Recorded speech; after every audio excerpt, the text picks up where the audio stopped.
Hello, I'm Crystal Craven, a singer, a songwriter, and a worship leader who's passionate about sharing what God inspires. And this is your weekly devotional.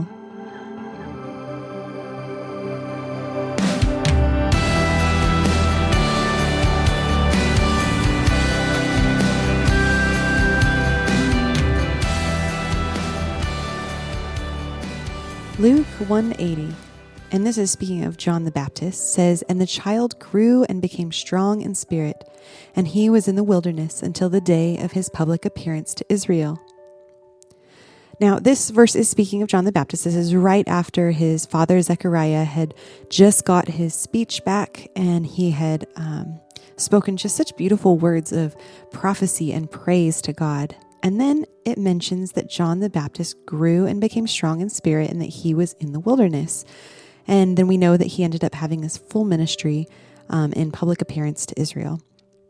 So John the Baptist grew and was in the wilderness. Now, I don't know about you, but when I think of my children growing up and living their adult life, I wouldn't in a million years think that they would ever live in the wilderness and eating locusts and honey and wearing camel hair outfits. But as a Christian parent who is raising godly young children, I do expect that they're going to face a spiritual wilderness, well, more than likely more than once in their lifetime, but I do expect that they're going to face that. Now, when we think of wilderness in biblical accounts, it's a physical place and metaphorically speaking, but we often see it physically displayed in the accounts that we read in the Bible. And then we also get to read about the spiritual work that was being done there. So some examples of this is Jesus. In Matthew 4, he was in the wilderness leading up to his ministry, being led by the Spirit to be tempted by the devil after having fasted for 40 days. And we know that the very next thing that we read about is he is off, up and running in his 3-year-long ministry. And this was served as a time of preparation for him. In Galatians 1, we read about the Apostle Paul, how he mentions that he spent time in the wilderness after his conversion on the road to Damascus.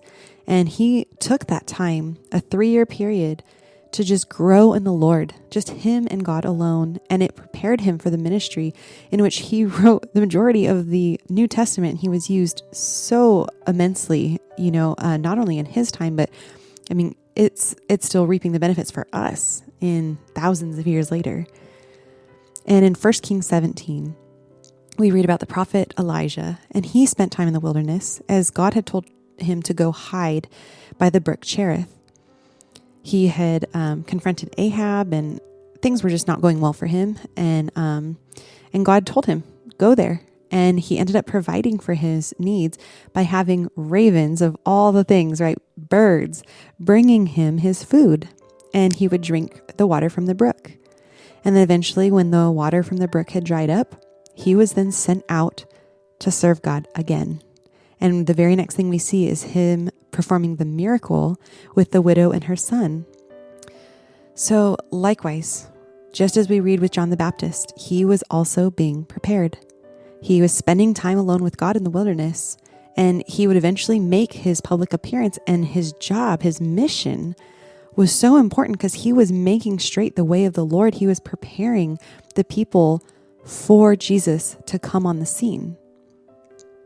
So if we look at all these things, all these people, all the examples, the time spent in the wilderness led to wonderful works of God being done through them.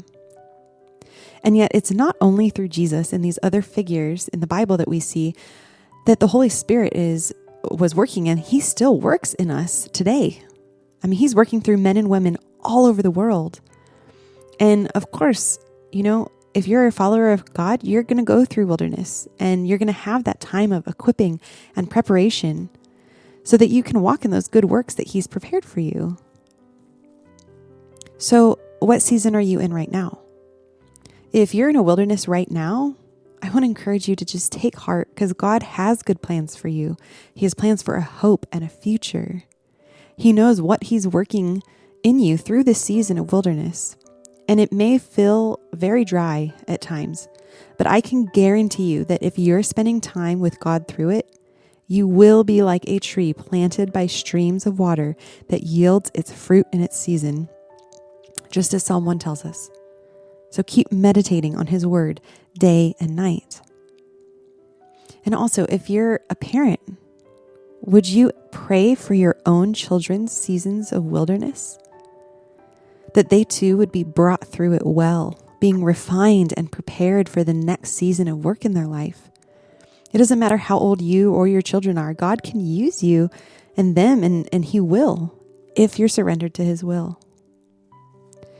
So my prayer for you and for your family is that you all grow strong in spirit in any and every season of your life, but that you especially continue that growth in seasons of wilderness.